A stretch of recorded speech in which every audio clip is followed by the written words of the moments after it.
És üdvözlök mindenkit ebben az új videóban. 3 fajta kínai nasit fogunk megkóstolni.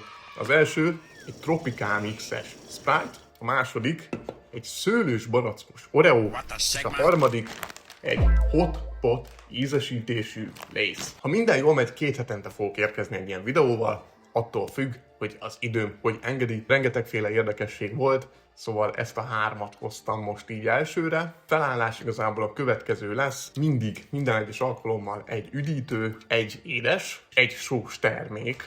Igazából hosszú-hosszú sorokban kígyóznak ezek a különlegességek ebben a kínai boltban. A content igazából kb. Véget nem érő lehet, de nézzük is meg az elsőt.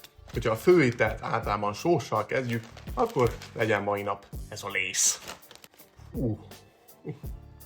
Nagyon erős illatok csaptak itt meg.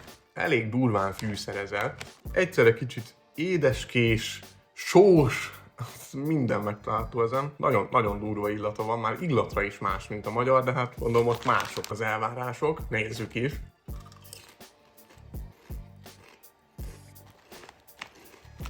Elég csípős, elég csípős. Egyébként én kevésbé számítottam csípősre. A csomagolásom Numb Spicy Hot Pot flavor van feltüntetve. Tényleg hot. De amúgy jó egyébként, nagyon más. Itthon még nem éreztem ilyet.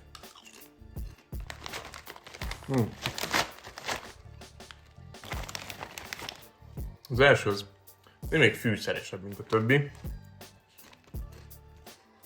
Nekem amúgy bejött egyébként tényleg egy ilyen édes, csípős hot pot, egyszer meg kell majd kóstolni, de nagyon finom, nekem ízlett. 10/8. Haladjunk is tovább mai nap üdítőjére, ami Sprite Tropical Mix. Hoppá, kicsit sikerült ki is önteni egyből. Átlátszó maga az ital, nem tudom megmutatni, porrat meg nem hoztam, de illatra ilyen gumicukor illata van, nagyon érdekes.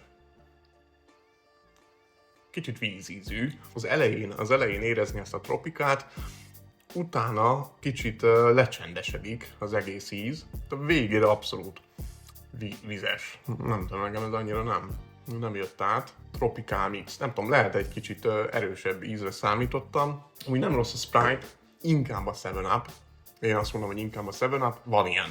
Ez most annyira nem. 10/4. És a mai nap utolsó íze következik, ami nem más, mint a barackos, szőlős Oreo. Erre nagyon kíváncsi leszek, igazából hasonlót nem kóstoltam még. Ezzel viszont úgy voltam, hogy megfogott elsőre, szóval kíváncsi vagyok, hogy mit fog tudni, nézzük. 2 ilyen kisebb csomagolás található ebben a dobozban, fellelhető rajta egy kis szőlő, baracknak egyelőre nyoma sincs. Szóval igen, zöld és rózsaszín egyszerre. Az illat az brutális. Hát nézzük meg, hogy mit tud a kínai szőlős barackos Oreo.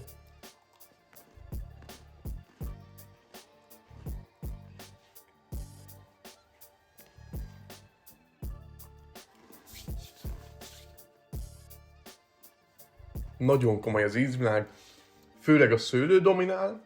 Először, utána a barack is megjelenik, de egyben nagyon szokatlan az a gyümölcsös Oreo téma, viszont szerintem abszolút egy kellemes íz. Szóval, ha valami újat akartok kipróbálni, ezt mindenképp ajánlom.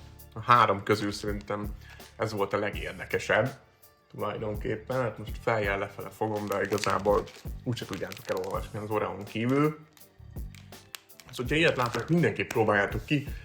Én már ennyi voltam, 2 hét múlva jelentkezem, addig is kövessetek mindenhol, YouTube-on, Instán, az utcán, ahol szeretnétek. Sziasztok!